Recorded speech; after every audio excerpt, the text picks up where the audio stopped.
I think I've cut. Someone will. Good 111, evening, 108. everyone. Welcome to Late Night Happy Hour. Brian Kamenetzky, Andy Kamenetzky, coming to you after tonight's loss. Game 5, the Lakers lose. Final score 111-108. And holy shit, Andy, that was an exciting and fun game. Clinton Yates going to be along momentarily from ESPN, but good God, sports, Andy. Yeah, I mean, obviously, people know that I am partisan in my Laker fandom, so this was not the result that I wanted. And as I tweeted out, that game took years off my life. But given the way civilization seems to be turning, whatever. Well, plus, too, I mean, Andy, you at 86, you've already lived a very full life. I mean, very full. I mean, if you kicked it, relatively soon, I mean, you've gotten most of the good years. That is absolutely true. There's no question. I remember when I first got my hands on that Studebaker. Yeah, I mean, who can talk like? And I would like to. I always like to. I don't like taking shots like that without pointing out you look great. Yes, you really do look. No, fantastic. I do. I do. This became the Jimmy Butler versus LeBron James game. I mean, there was more going on. Duncan Robinson had 26 points. AD actually put up a really good line. He just couldn't move at the end. He had 28 points, 12 rebounds, 3 assists, but worrisome with that, with however he was moving, whether it was a heel or something else. The Lakers had to move on to a game 6 with a hobbled Anthony Davis, likely. Changes the math a little bit, but I mean, what happened in this one? Like, why? I mean, LeBron was great, AD was good enough. What was the problem? I mean, ultimately, Jimmy Butler was incredible, and I think the control that Jimmy Butler had over this game for Miami, even taking into account that LeBron played a pretty damn good all-around game himself, 40 points, 13 rebounds, 7 assists, 3 steals. I think Jimmy Butler with 35, 12, 11, 5 steals, I think he had a little bit more control over the game for the Heat than LeBron had over the Lakers. And also, too, I just think Miami at the end of the day executed better than the Lakers. I mean, Miami played really, really well in this game. And the Lakers also, I think, in parts played very well themselves. They obviously got themselves back into this thing. Yeah, but Miami 13 turnovers. The Lakers only had 15, which for them is like 4. Right. And in a game this intense, those are pretty low numbers. Right. But I think on balance, Miami played better than them. I mean, Miami played a really, really good game, I think. And a lot went right for them in this game. Like, we're going to get into a lot of what it all means. But one thing that I would say just off the top, because I imagine that a lot of people watching this show right now are not in a good mood about the loss, and I don't blame them. But one thing that I genuinely take comfort in as a Laker fan is I don't think Miami can play much better than this game. Like, the line that we just talked about with Jimmy Butler, who really he's been phenomenal in these finals. 26 points for Duncan Robinson, 14 points and 3 assists for Kendrick Nunn off the bench, 95.5% from the line, 42% from 3. As you pointed out, Brian, fewer turnovers than the Lakers, reasonably even on the boards given the size discrepancy between these teams, 41 to 35 in favor of the Lakers, but Miami can live with that. 20 points off the Lakers' 15 turnovers. They had 14 bench points among 2 players versus 14 points among 4 Lakers subs. Kuzma led the bench with 7 points on 10 shots. Bam, I think, may end up just capped where he is right now because he's clearly not healthy. He's hurt. He can't. Right. He can't do a whole lot more. He's clearly just gutting his way through this, and credit to him. I don't think Miami can play much better than they did tonight, whereas I think the Lakers actually can play. I mean, look, let's go through some of those numbers. I mean, I think I'll maybe say this: if you're Miami, God, I hate when I do that. If you're the Miami Heat, but Miami looks at this game. Obviously, Robinson, you don't count on, for 26 a night. And the 7 of 13, I think they have been waiting for a game like that where he's over 50% and he can push the offense that way. Yeah, maybe you hope for a little bit more than 13 points from Bam. Get between 15 and 20, a couple there. Hero has not really had an impact, so you think maybe there's a game there where he can, other than the give you more. This moment for Tyler Hero was huge. Like that was big. Yeah, it was a big turning point moment. In terms of 2 or 3 or 4 games where he's really just playing really well and having been pretty quiet. It's been pretty quiet. That's all I'm getting at. LeBron and AD were great, and we talk about it all the time. The context, it's elevated LeBron, elevated AD, and then somebody else does something. Dwight, 2 points, 1 shot, didn't offer much tonight. Danny Green needed eight shots to get 8 points. KCP had 16. He needed 15 to get there. You talked about the bench. Kuz, 10 shots, 7 points. Rondo, 7 shots, 4 points. Caruso, 3 shots, 3 points. Markieff, 2 shots, no points. Like, that's not getting it done. That's not even close. And so but they've been better than that during this series. Correct. And so I agree with you. When you look at what they've done normally, you don't need, like, this is as bad collectively as this group has been. Usually somebody is better than this, and nobody was tonight. Yeah. I mean, but again, that's one of the things, as we dive deeper into everything that happened tonight and, and some of the big talking points from this game, again, as I try to just make sure that the Laker fans among us, and I would say that's probably about 97% of this audience, if not higher. To our Heat fans who are that's true. Tuning in just to see what the show is like. Absolutely. If you are a Heat fan, you are more than welcome here from us. I cannot guarantee how the other people treat you. No, they may treat you like shit, but you know what? Fair warning. We gave you a warning. If they treat you this way, you've got the option to leave or stay. But either way, don't blame the management. But I don't think Miami can really play this. I don't think they can play better than this, and duplicating this will be really damn hard. Yeah. Whereas the Lakers, they can play better than they've played tonight. Yeah, I mean, LeBron can do, even if you say Jimmy Butler can do that again, because now he's done it twice in this series. And LeBron can obviously do that again. He's done it a lot. AD can do what he did again, assuming he's healthy. And let's save that for a second. There's a lot of room for improvement for the Lakers. You look at what happened tonight, the margin turned out to be the 6-point play on, Dwight's flagrant on Butler. That, quite frankly, I was shocked he wasn't thrown out of the game. I think in a regular season game, he gets a flagrant 2 and he's out. You know what, though? At the same time, really quick, before you break down the swing, Jimmy Butler actually got, I think, super lucky early in the game when he and Dwight got tangled up. Yes. And he actually tried to tackle Dwight and couldn't because Dwight's just too big and strong.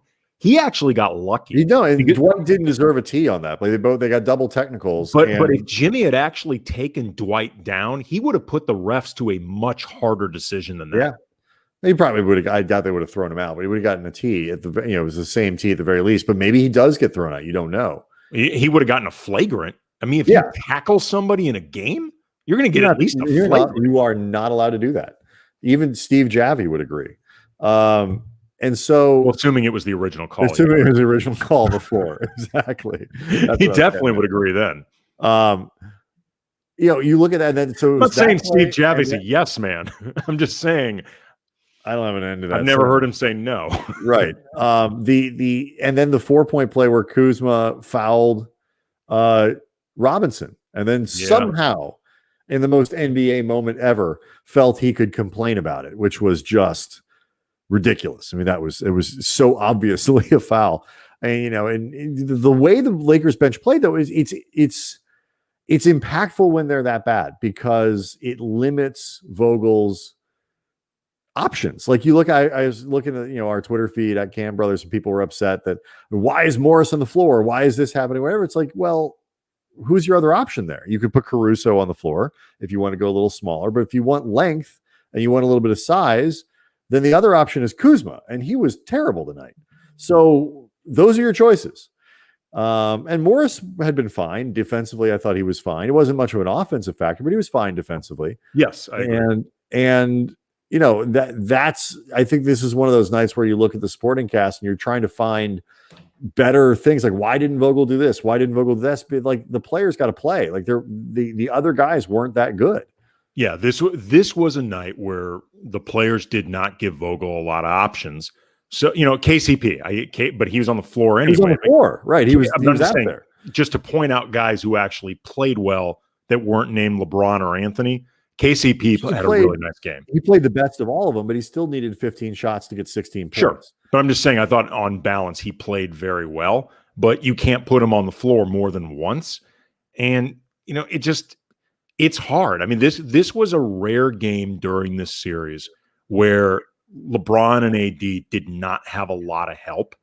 And those are the type of nights that make it difficult for Frank Vogel, make it difficult for, LeBron in terms of the decisions he's going to make, because he's going to make the right decisions. Yes. But, when you end up basing everything off results, you're going to end up with people unhappy. And the last 6 minutes of the game, it was essentially LeBron playing by himself because AD couldn't move. I mean, to the point where I am concerned because, why do you always, we talked about this after game 4. Why do you want to win game 5? Why is it so important to win game 5? Because weird shit can happen and AD could get hurt. LeBron turns an ankle, whatever it is. And, he talked about it, he's been banged up a little bit since game 5 against Denver and hurt himself in the first, was that the third quarter or the second quarter? Late, I forget. Second, I believe. Yeah, when he went down, it looked really bad, and then you turn around and he's back at the scorer's table coming back in the game. You're like, all right, cool. That second one, I mean, credit to him for trying to play through it, but he really could not move. And that meant that LeBron was essentially playing by himself because they didn't have to respect Davis at all as an offensive force. Couldn't give him the ball. Yeah. Down the stretch, LeBron needed better options. Frank Vogel needed better options. And this was just one of those nights where, unfortunately, it was all going to be on LeBron's shoulders. And, that final play, that final sequence for the Lakers where LeBron drives and he kicks out to, the widest of wide open Danny Greens that you could possibly have. Green misses the shot. The Lakers get the rebound. Markieff Morris has it and honestly just froze. He froze with the ball with about 5 seconds. Yeah. And first of all, I think he didn't. I don't think, and LeBron alluded to it, I don't think Morris realized how much time he had to make a play. And by the way, who was standing wide fucking open on the wing? LeBron. LeBron. Yes.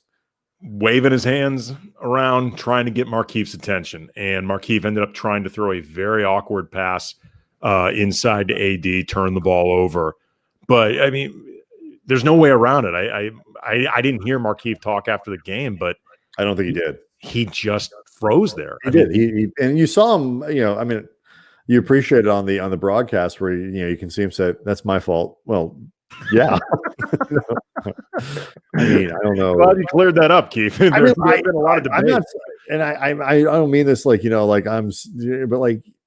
that he behaved in that situation like I would have. If I had the ball, suddenly found the ball in my hands with an offensive rebound with 5 seconds left or 6 seconds left in an NBA Finals game, I would have gacked it and thrown it into the fourth virtual row myself.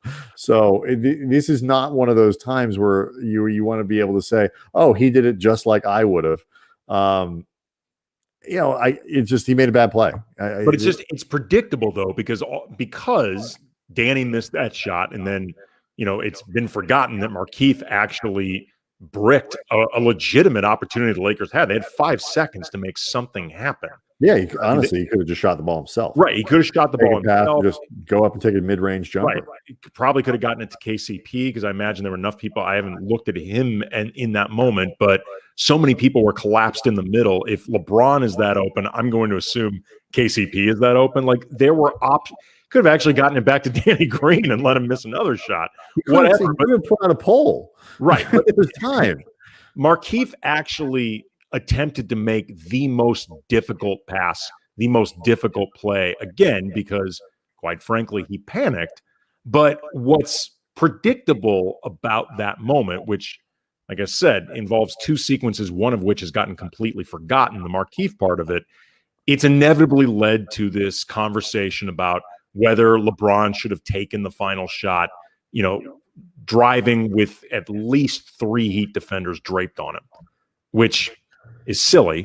He made the right play. I mean, clearly made the right play. He got it to Danny Green, who could have shot that thing from a fucking lawn chair. Let me ask, okay, this is something I was thinking about, because you're right. I mean, I contributed to it. I tweeted out a picture the Tim Bontemps from ESPN sent out of, like a screen grab of what was happening, like the shot, like how wide open that Green was in that situation. I'm tweeting out like this stuff about how, Michael Jordan, in fact, passed the ball to Paxson and Kerr, tweeting out all of these things. And I saw, I don't remember if it was Jason Concepcion from The Ringer, or if it was someone else, but it was someone like that. Basically, it was like, are we did somebody actually say and start criticizing LeBron for that? Or are we just at that point where we preemptively defend him for making the right, by the way, an obvious basketball play? Yes. And I think the answer, I saw Jay Williams was still with ESPN, right?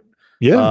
Jay Williams with ESPN. ESPN. Keyshawn's co-host. Right. Tweet out that LeBron has to take that shot. And I've seen like people on our timeline, like random dudes on our timeline, not eggs, no, more developed than eggs.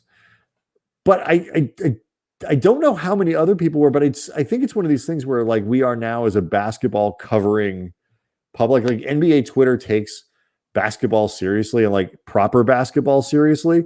I do think we're at a point now where we preemptively come out with the defense and the argument before anybody's actually making it.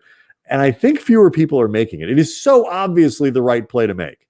I mean, it's hard to tell in this particular game because it took place on a Friday night. Tomorrow is Saturday. Most of these shows aren't happening. The hot take shows, the debate shows. If this game took place Thursday and there was an entire Friday worth of debate shows about this, I can promise you, forget somebody. Everybody. Are you saying? What would it be? No, but how many people would actually be arguing, do you think, at this point that LeBron should take all you need to do from the former station that we worked at, 877-710 ESPN. Right. No, I'm not talking about randos, but like actual basketball people. How many do you think would actually argue that? Or even the talking heads? There would be some. There absolutely would be some. Again, I'm not talking about Skip. Well, I mean, man's a millionaire. Somebody would, but I all I'm saying is I think now we are so conditioned to bad sports takes and bad opinions on stuff like this, which is frankly, again, just wildly obvious that he made the right play. Like Danny Green, it looks like the picture is photoshopped. He's so by himself. Like there's zero reason he wouldn't take that shot or that you wouldn't pass it to him in that situation. And, it's just the better discussion to have is, should he have been on the floor? Like that, if you want to have an argument, you have it with Frank Vogel for having Green on the floor instead of, I guess, Caruso would probably be the other option there. I don't know what else you would do. Yeah, I mean, Caruso didn't take a lot of shots, but in this series, he's shooting 43%. He's shooting 43% from three. I actually looked it up, and Green is around 25 or 26%. So it's like he has been getting worse over the course of the playoffs. Yes, he absolutely has been. And so but none of that has anything to do with LeBron and the choice he makes. He's not going to look over at the top of the key to Danny Green standing by himself and be like, well, Alex Caruso really should be out there right now, so I'm not going to give that guy the ball. That's where he is. And, I've seen some people say, LeBron could have gone over the top to KCP. That is in the corner. That is an extraordinarily difficult pass. Even by LeBron standards. Even by LeBron standards. To clear that, and that is not a good idea. I mean, the best option is the one that he took. And the criticism becomes, do you have him on the floor? But as Gabe 23 points out, how dare LeBron rely on a pro player making millions in the NBA in the finals to make a wide open shot? Not only just a pro in the NBA, Gabe, a pro who's paid primarily to make 3-pointers. A pro who has made big 3-pointers in the finals. I believe the 5th leading shooter, 3-point shooter in finals history or something like that by percentage. This is why you signed Danny Green in the first place. And look, his whole career, he's been streaky. Like last year in Toronto, where he shot, I think, 45% on the season and was pretty rock solid from start to finish. That's more the exception than the rule. Like he's a lot like KCP had been up until this season, just I think more respected. You know what I mean? Like the swings with Danny Green have always been there. He's just such a smart player, and he, generally speaking, does everything else so under control and so smart, and especially defensively, makes so many right plays, and also will hit a lot of big shots, when it all comes out in the wash. But this is not a discussion we even should have to have. Let me show you this. I just saw this tweet. This from Jasmine L. Watkins. Jasmine Watkins, who is a person I don't know, but that's okay. Excellent setup. I don't know. I thought maybe she was a reporter, but this is footage. Let me see if I can share this of Jimmy Butler in the bubble. Can you see that? Can people see that? No. Okay. It's Butler leaving the podium in the bubble, and oh my God, does he look pained? Oh, here we go. Now you can see it, right? Yes. Watch him get out of this chair and walk down off the podium. Good Lord, man. Like that's Jimmy Butler trying to leave after doing what he did tonight. You know what that's like? That's like every time we would watch Phil Jackson conclude his press conferences and walk off. Jimmy Butler was like 60 years younger than that. I know, but I mean, every time, or especially if you watch, like that hurts me. Just like somebody get that man some fluids. I mean, oh my God. I mean, he's killing himself to do this, man. Like, but what Jimmy Butler is doing in these finals, like, regardless of how this thing ends, and for what it's worth, I still am very confident that the Lakers are going to win this. I mean, I predicted the Lakers in 7. I said Lakers in 6, so I have a chance to be right, like legit, fully 100% right for the first time in the playoffs. I'm excited. That's true. But, I mean, Miami's a really good team, and I did not expect the Lakers to have an easy time with them, even acknowledging the guys that they're missing. They're so disciplined and so well coached and believe in themselves so much. But we've reached this point now where, regardless how this thing shakes out, and let's just say the Lakers close out in 6, you can make a really strong argument that, taken at its most literal, Jimmy Butler is the series MVP. I was going to ask you that question. Has Butler done, like, it's still the only, did LeBron win the year that they lost, or no? That's why I thought it was the year Iggy won, right? Yeah, that was the year Iguodala won. The last time, I believe, Jerry West, I thought. Or is there one more? Kareem, I think, did it. I think Kareem won, but it has not happened in a very, very long time. Somebody look it up on the chat. Like, has anybody? I know Jerry West did, because that's sort of the famously one where he did. Is there? Okay, yeah. Texas Auto Insurer, which I assume is probably what you do for a living, which makes sense. It's just Jerry West. Like, even I'm thinking of Kareem won MVP on a year where they were under 500, or were like, they're pretty crappy. Yeah, but in terms of Finals MVP, they're on a losing team. It's just Jerry West, right? So everybody's saying the same thing. It's just Jerry West. That's what I thought. If he does, let's say he does this again in Game 6. And they lose. Miami lose. Lakers win a title, whatever. LeBron has another good game. Because at this point, I think LeBron has passed AD on the Laker, like which Laker you would give it to. Yes, I think so. The pendulum seemed to be swinging to AD, but I think it swung back to LeBron. I agree with you. So with that in mind,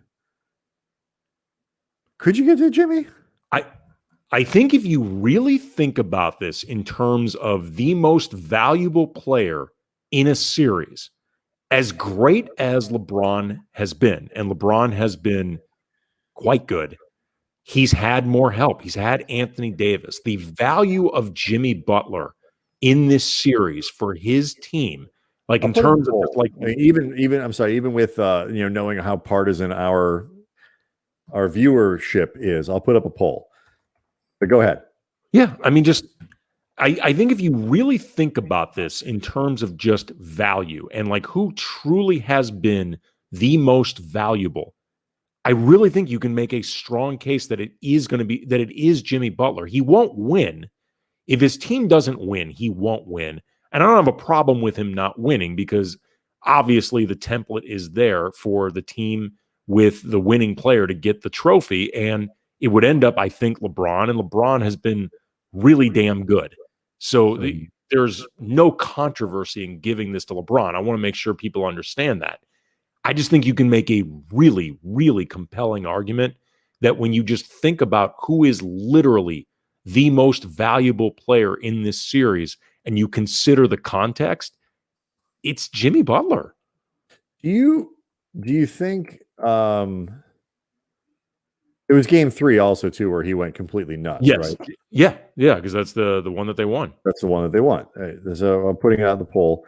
If the Lakers win game 6, and I mean, I'm curious what people on the chat think about that. Like, I mean, obviously, Lakers fans would, they're more concerned about who wins the actual championship than they are who wins the MVP award.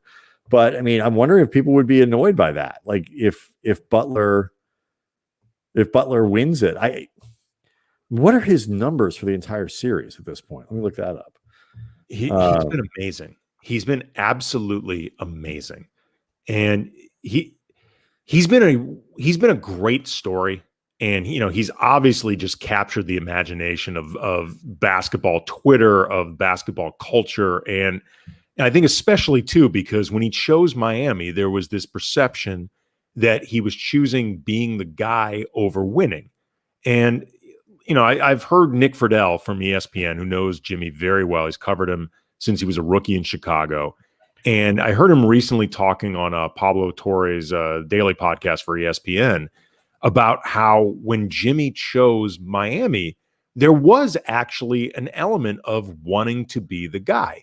And the previous teams that he played for with Minnesota and Philadelphia, you can debate who was the best player among, him, Joel Embiid, and Ben Simmons. I think he was the best player between him, Karl Anthony Towns, certainly Wiggins.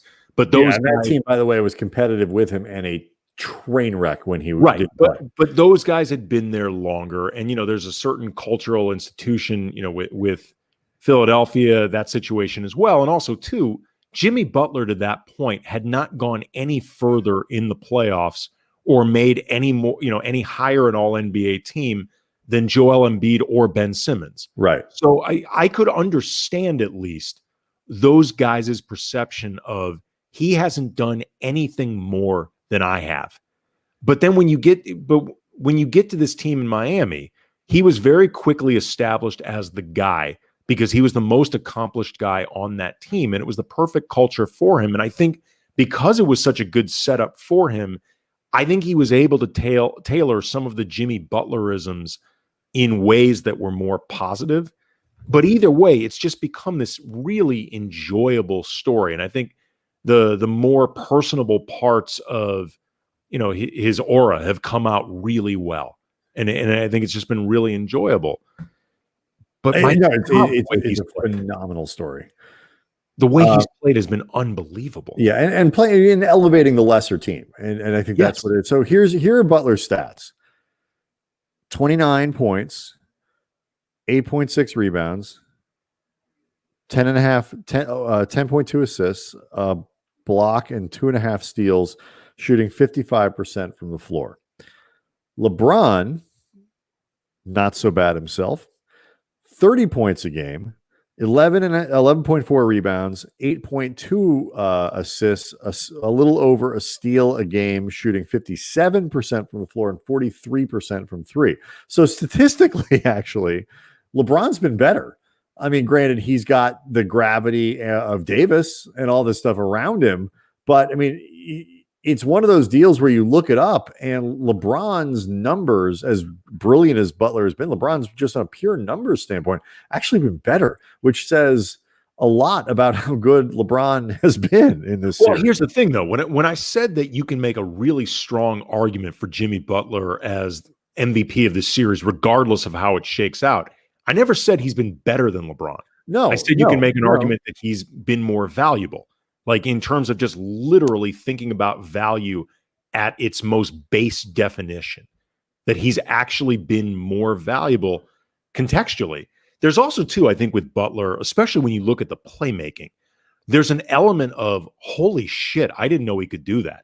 Like, I mean, I knew that Jimmy Butler could make plays. We've seen that before. We've seen him be a floor general before. Sure.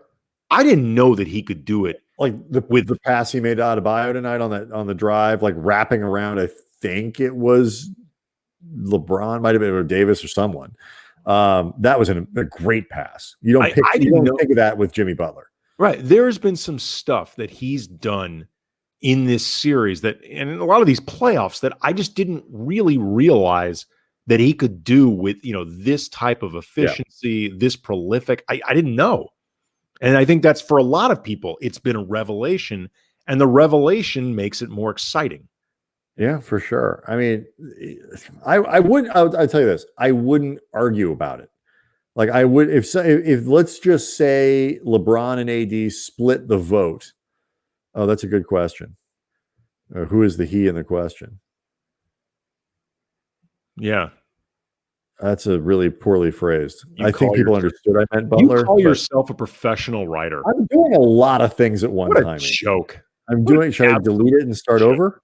Yeah. I want to make sure we get the best poll possible. It's only been up there about 5 minutes. All right. I mean, look, again, our democracy has a lot more problems right now than whether you change your poll, upstream or whatever. So I think it's okay. How concerned are you about this situation with AD and the ankle? Why are you? I mean, you ask me questions while you just yell at me to repost the poll, and now you're like, answer a question while I do it. I mean, what am I, a fucking juggler? Give me a break. Okay. I'm not right now. I'll put it out. Who am I, Red Panda? I mean, come on. I'll put it out to everybody right now in the chat. How concerned are you with AD and this heel? I'm a little bit. I gotta say, and maybe some of this was just, there we go. Okay. Maybe some of the lack of mobility had to do with this happening in game where you can't get treatment and you just have to play through it, and you're continuing just to put more pressure on this. And AD didn't come out, which I understand why, because you've got to try to put this. You have to be on the floor. You have to be on the floor. Absolutely. I mean, there's no question it was the right decision to keep him on the floor. And maybe with some time, and treatment, it'll be better on Sunday. But it's something he's been dealing with. And, the more time he's on the court, the more opportunity there is for this thing to just keep getting aggravated. Yeah. I mean, that's the problem. Like, you worry about it getting, like, he's going to play in game 6. I mean, he's going to try. Assuming he can walk, he's going to try to play. But how effective can he be? How, what did that mean if you get to a game 7? Does it get worse? Like, Dragic is not going to play in this series, but what if, Bam could get a little healthier? I mean, it's hard for me to picture Miami not running out of gas at some point here, but the Lakers got to be pretty tired too. I just saw, by the way, Damien Lillard tweeted out, somebody asked him on Twitter, do you think Braun is wrong for passing? No, he made the right play, but I would have shot on both the ass. God, I love Damien Lillard. He's so cool. It's like, I'm worried. Because, usually the adrenaline kind of carries you through and you look better after the injury and you're running around while the game is still being played. And then it gets worse at some point when you stop moving. And so he was moving so poorly in the moment that you're like, well, this is not good. And you assume that it's going to be worse tomorrow than it was today. Yeah. It was just, it it is suboptimal if Anthony Davis is not healthy, because you are putting then a premium on the other guys. Now, if I have to choose between LeBron being banged up or Davis being banged up, I'm sacrificing AD because this team can't function without LeBron. Against a really good Miami Not defense. over the entirety of games. No, they cannot. No, I mean, you're at that point are so reliant on Rondo to be like consistently brilliant. Like that's not something I'm comfortable with. But yeah, if you don't have an effective AD, or if he's really that diminished, how much better are the Lakers than Miami from a talent standpoint? Well, I mean, this is an interesting point. Cabrera NHS says you needed AD to guard Butler in the fourth.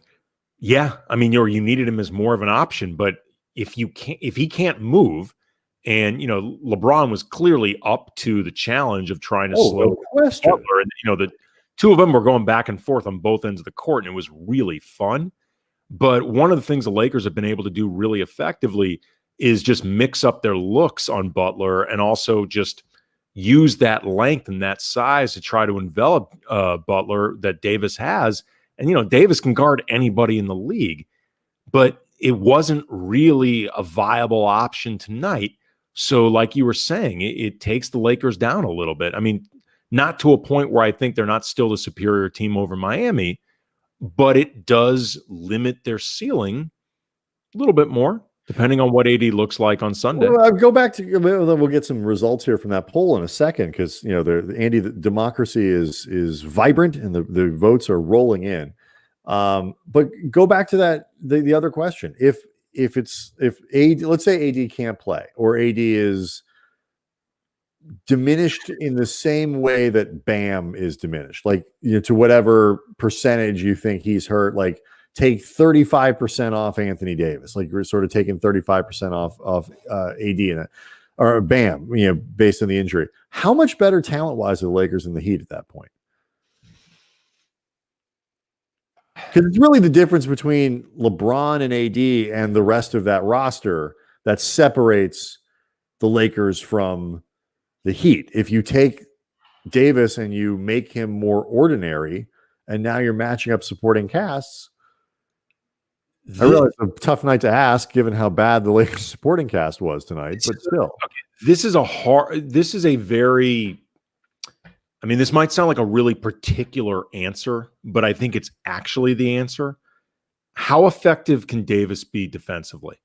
Because I think that's not a dumb question at all. It's not, yeah. Because I think the Lakers can find ways to, they're not going to replicate AD's offense, but they can find ways to work around it. But their offense isn't what makes the Lakers a truly elite team to begin with. It's their defense. And nobody is more important to their defense than AD. Like, nobody can do more things. Nobody is capable of affecting it in more ways than Davis. So if he's not the same player defensively, that's where I think you actually really start noticing and feeling that drop off, in terms of where he is physically. Right. And he's spending so much time on Butler. Although I will say they were content to switch a lot more on Jimmy than I thought they would be tonight. Like whenever Miami ran them into switches and wanted that, they did a lot with Dwight.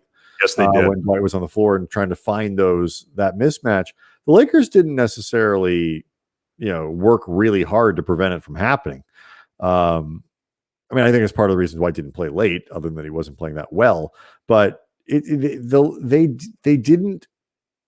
sort of kept with the switch everything sort of deal. And, there were times when, I think they would probably attack it in the same way.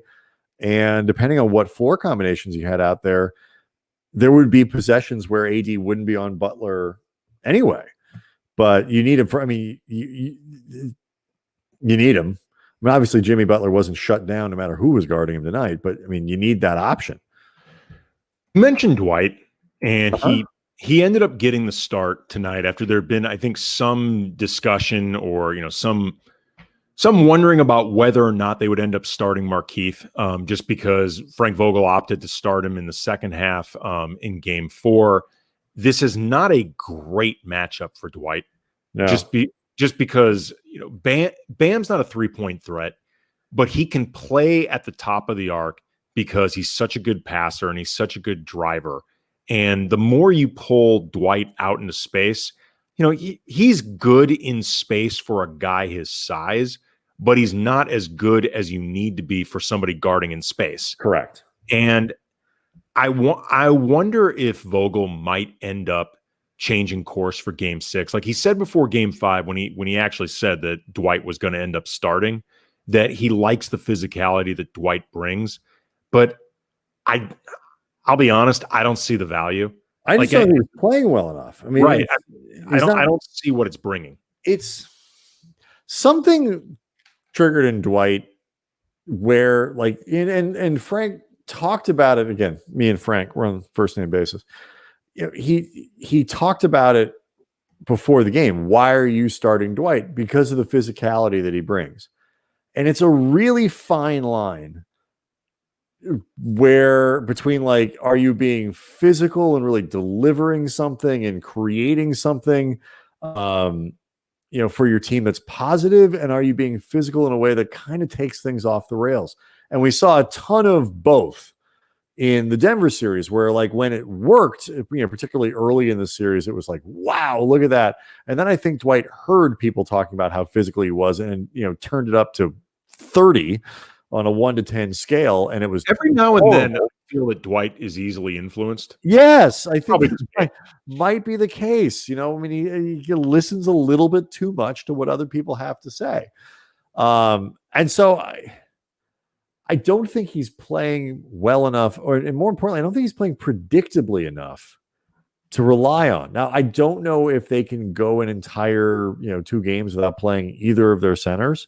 Well, I mean, the biggest reason, honestly, that I would maybe not start Dwight or JaVale, but certainly play one or the other, is just to take some of the foul pressure off Markieff or any of the other guys who are playing 4 or the 5. I mean, JaVale, or it would likely be Dwight, just because JaVale hasn't played at all in this series, and that's a tough position to put him in. And if you want physicality out of your centers, you put Dwight on the floor. Right, but I just wonder if there really is a role for him in this series, and if it's actually in some ways preventing the Lakers to kind of cutting to the chase in terms of the best version of themselves. I was surprised. I was surprised Dwight started the second half. So was they've been so quick to change that part of the lineup. I was genuinely surprised that he started the second half. I actually was really shocked. I shocked and kind of perplexed. And I mean, we'll see what Vogel does for Game 6. And, obviously, the Lakers have more runway than the Heat, but you want to put these guys away. Right. And I just feel like those minutes with Dwight, I don't really understand what they amount to in this series, because there just isn't a matchup for him. And he's not really providing much utility. He's not beating them up on the glass. He's not really doing anything. It looks good when it works. It's one of those things. So remember, before the playoffs started, you were worried about being seduced by the Dion Waiters, the one game where Dion Waiters just goes off 6 of 8 from the floor and 16 points in speaking of which 2.5 minutes. Hi to Mike Ross, Delicious Pizza, the sponsor of the Land of Lakers podcast, and also the biggest Dion Waiters Laker era fan that we're aware of. Yes. So just giving him a shout out. Dion has not had a lot of time to really pump up that group of people. But that, and you worry that one of those games would keep him on the floor through 5 bad ones, in the same way that you were worried about one great Rondo game keeping him on the floor for 5 or 6 really terrible ones, because you just, in your head, you have the vision of him playing well. And, obviously Rondo's been overall very, really good in the playoffs, net rating of over 8. He's been really good. Wasn't great tonight, but he had company. I think there's an element of that with Dwight, where they've been playing this way all year long, where they have one of those guys as as a center. Their identity is big. Their identity is defense. And Dwight fits into both of those things. But there hasn't been much return for it. And, it's hard to play 4-on-5 offensively. If Dwight's not, doing that thing where he goes 4 for 5 with, 8 points on 5 or 6 shots and gets to the line a couple times and draws some fouls and whatever, you're essentially playing 4-on-5 offensively. Yes. And for a team that struggles in the half court, Miami, tonight got beat up pretty good in transition, but they're still pretty good at keeping the Lakers from just running, those sequences where they get 2 or 3 minutes where they're just constantly downhill. Miami doesn't let them do that. And so if you're in the half court more often, it's just too hard to do that with Dwight if you're not figuring out ways for him to be constructive offensively. I'm not talking about high volume. I just mean you look up at the end of the game and he's got you 9 points, 8 points, on 3 shots and 4, 5, or 6 free throws. I mean, I think Morris starts game 6. I would prefer that he does. I mean, I'm not 100% sure what Vogel's going to do. I just talked myself into it. Yeah, I mean, I can't really get a read on it because, like you, I was actually very surprised that Keefe didn't start tonight, and I was shocked that he didn't start the second half. Like, I was flat out shocked by that. I mean, I think he's going to end up playing more, and I think he's going to start getting even more minutes at Dwight's expense. It's just really a matter of making, even if Dwight only plays, let's say, 10 minutes, 8 minutes in game 6, those 8 minutes need to be maximized. Like, they matter. You know what I mean? Like, it's the final. If you play Morris and you sit Dwight, it's about 15 minutes you got to find. I mean, he's not playing more than 15, 17 minutes in any game. I don't, obviously your rotation now is 7 guys or 8 guys instead of 9. I don't think you miss much. It doesn't disrupt things that much. The same guys who haven't been playing are still not going to be playing. LeBron's going to play what LeBron's going to play regardless. Davis is going to play as much as they can get him on the floor. Now you just spread 15 minutes around between Kuzma and Morris and Green or whatever if you want to have a little smaller lineup. I'll be honest, and it's not going to happen, and I'm not even saying it should happen because this would be a really, really out of left field move. But you can make an argument that it actually, in this series, in terms of pure matchups, makes more sense to start Jared Dudley at center, like in a perfunctory role, than Dwight right now, in terms of the way Miami plays. Again, it's not going to happen. And I'm not sure you're right. I get what you're saying. I understand what you mean, Andy. I'm not saying it would be the correct move. I'm saying there's a logic to it, even if it's not an effective move that doesn't really exist with Dwight, just in terms of a pure matchup. This is an interesting point from B. Winston Adam. Need Bradley, Avery Bradley on Butler. Is this actually a series where they miss Avery Bradley? I think they missed him in every series. Right, but not in ways that have really hurt them. This is the first series that's gone more than 5 games. I don't think that Butler, here's where I would say it would help is if you want to change that look a little bit more frequently. But it was early in the series when he was beaten up on guards and sort of the Lakers' longer guards that were on him, and Caruso, whatever it might be. I don't think Avery Bradley solves that problem. I still think it's AD is the best option for guarding him, and number 2 on that list is LeBron. Well, the reason I thought it was interesting is, as much as Butler has the ability to really overpower Bradley can be really disruptive. And the way Jimmy controls that entire offense, I'm just wondering about the effect of disruption. No. The short answer to that is no. I think Bradley, where you miss Bradley on a night like tonight, is where it's one more option. It's one more guy that might not be playing poorly, so then you can lean on it. Again, KCP wasn't bad, but he, from an offensive standpoint, he was part of their inefficiency. 16 points, 15 shots. I mean, he's not a guy who gets to the line a lot. I mean, the Lakers tonight only shot 21 free throws. They made 18 of them, which is great for them. But like they don't get to the line. Dwight got to the line twice. KCP shot 1 free throw. Kuz shot 2. Rondo shot 2. That's it. And so, Bradley solves potentially, I think, more problems offensively because he can space the floor than he does, I think, defensively in this problem, even while in the series, even while acknowledging he would help them on both sides just as another option. Yeah, I want to make it clear. I'm not suggesting that Avery Bradley would shut down Jimmy Butler. That's not my point. I'm just wondering. Look, but it's a very specific look. He's their designated pickup 94 feet guy, and he's very good at disrupting what another team. There's an energy to him. There's an energy that's out there. That's what got me wondering about it when I saw that from B. Winston. Just the idea. Also, I mean, what's Jimmy's data from a size standpoint? Much bigger. Jimmy Butler's 6'7", 230. Avery Bradley is not 6'7". I can tell you. No, he's giving up probably 3 or 4 inches and 30 pounds. I mean, like I said, he's giving up 50 pounds. Okay, well, we don't know how he's been 4 inches outside the bubble. That's I'm not saying that he would. My short answer is no. Okay, fair enough. And then looking up their stats, I mean, you can't let Duncan Robinson have 26 points. It's not about who shuts down Jimmy Butler. It's about how do you get the lid back on Duncan Robinson so he doesn't. It's not even like honestly that he made 7. It's that he took 13, and they weren't.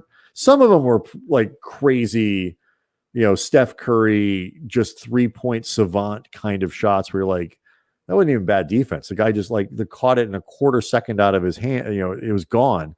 But some of it was just bad breakdowns. Like, KCP had a couple moments where he was ball watching and forgot he was supposed to be guarding Duncan Robinson. Yes, he did.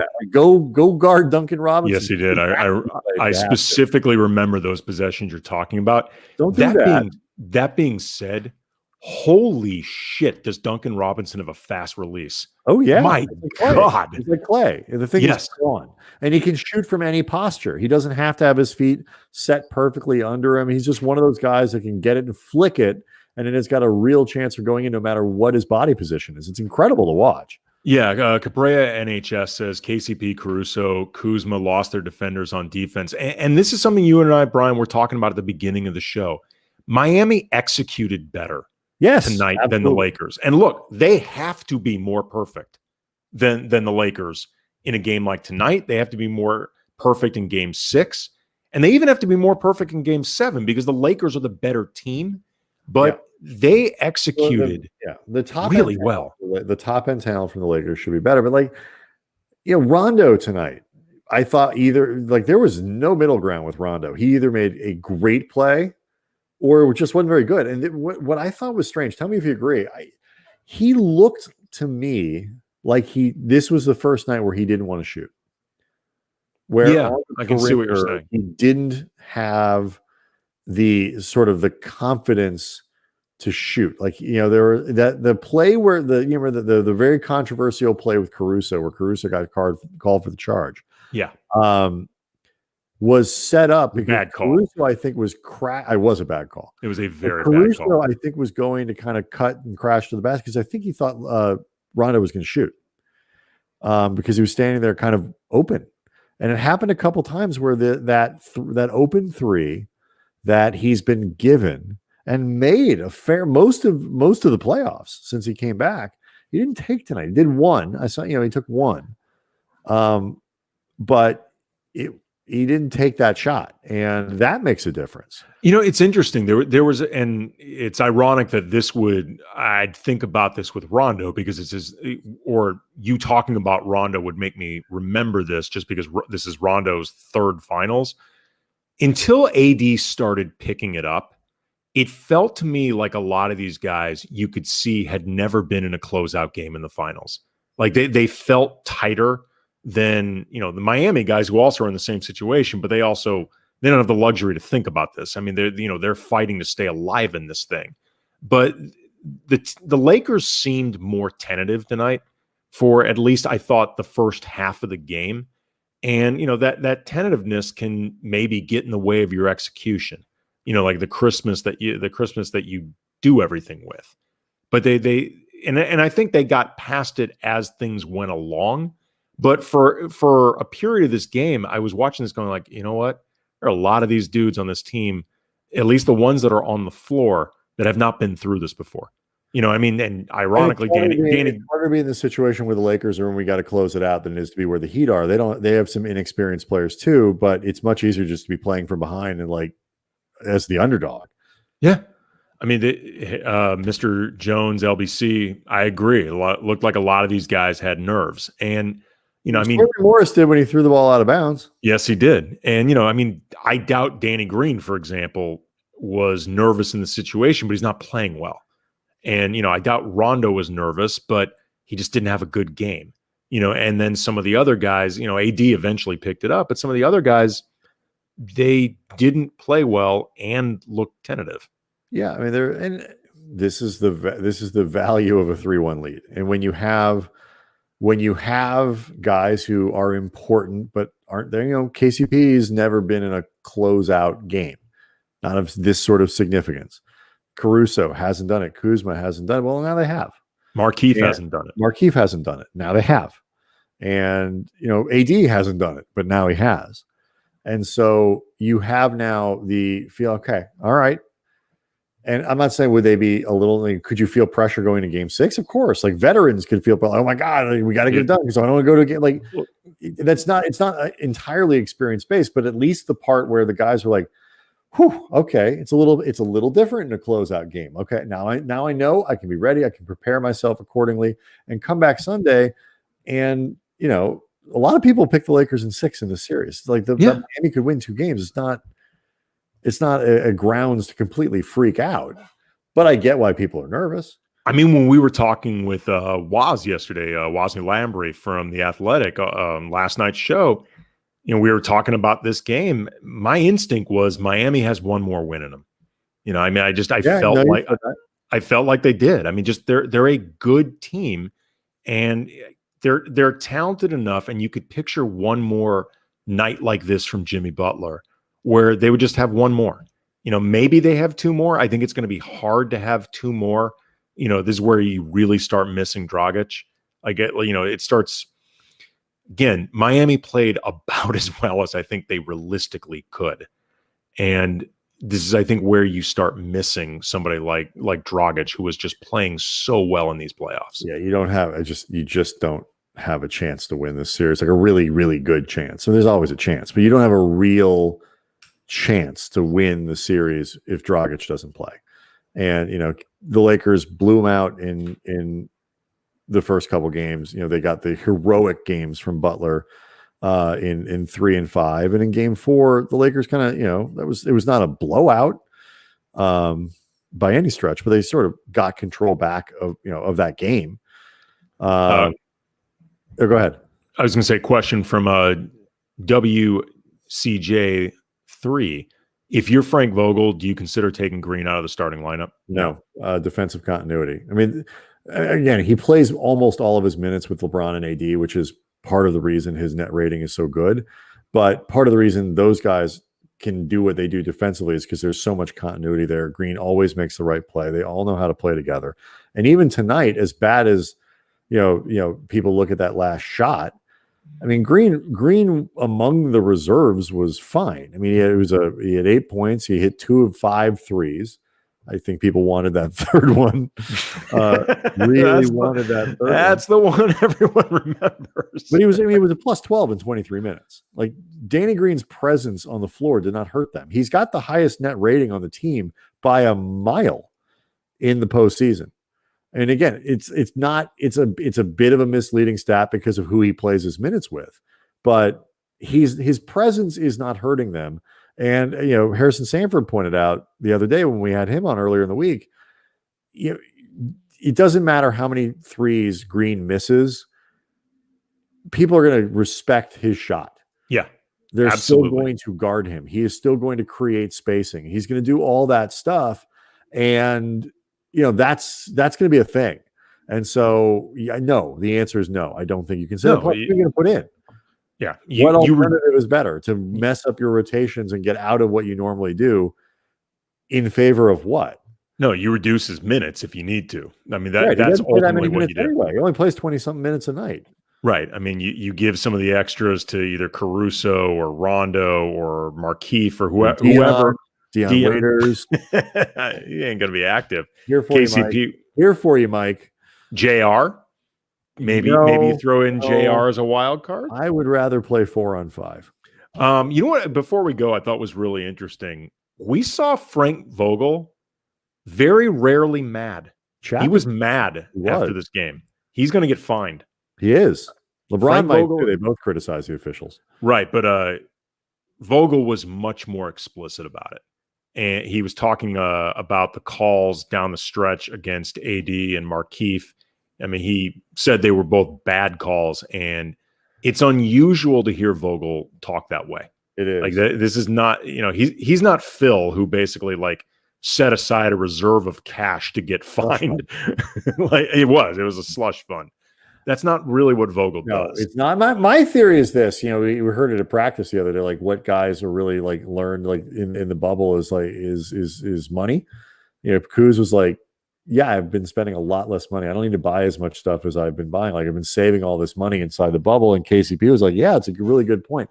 Maybe Vogel just felt like he had saved up enough, just in bubble life, that he was able to go out and get fined $25K or something. Yeah. I mean, I feel plus he saved all the money that he usually spends on pizza, apparently. Exactly. Can you imagine getting fined $25,000 or $40,000 for something?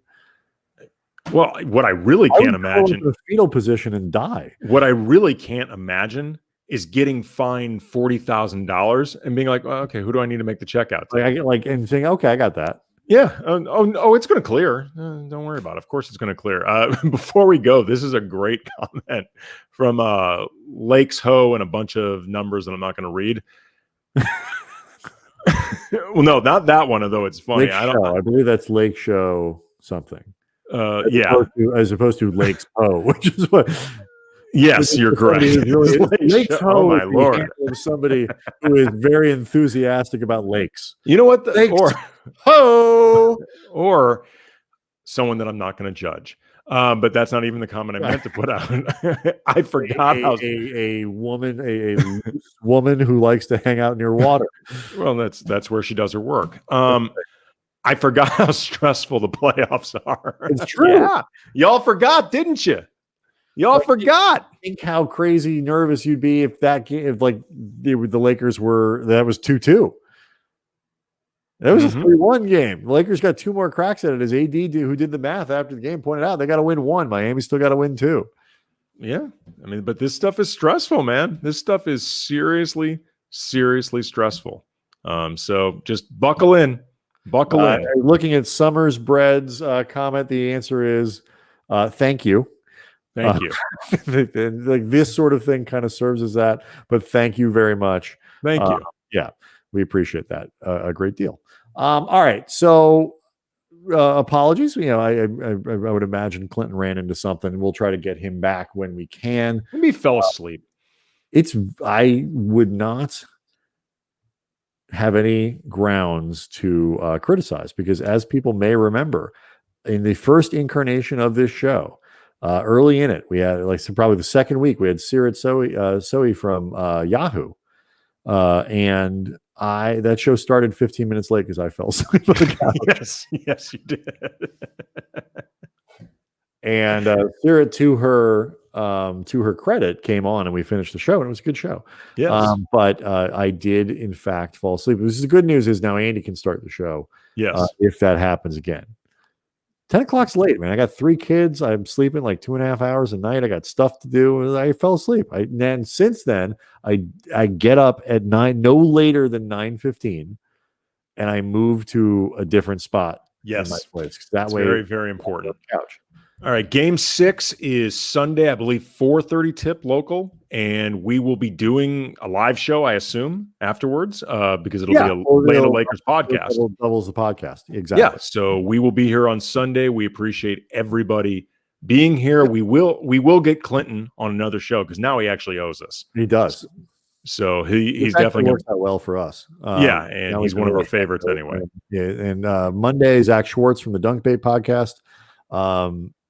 So we'll have that. And then we're kind of like the worst thing about losing game 5 for the Lakers is it makes it hard for us to schedule the rest of the week next week. Tentatively we have Lindsay Theory, but we can't figure out quite the date yet because we don't know if there's what if there's a game 7? We got to be prepped for that. John Weissman, who Dodger fans know and love, used to write the Dodgers Thoughts blog, worked for ESPN and the LA Times. He's going to come on, we think, next week to do some stuff. And then Gustavo Arellano at the end of the week, we hope. We have a lot of tentative stuff next week because the Lakers didn't close it out tonight. So right, but they're inconveniencing us, and that's a problem. But it'll be good, though. Appreciate everybody being here, and we will see you Sunday. Danke, Niederland.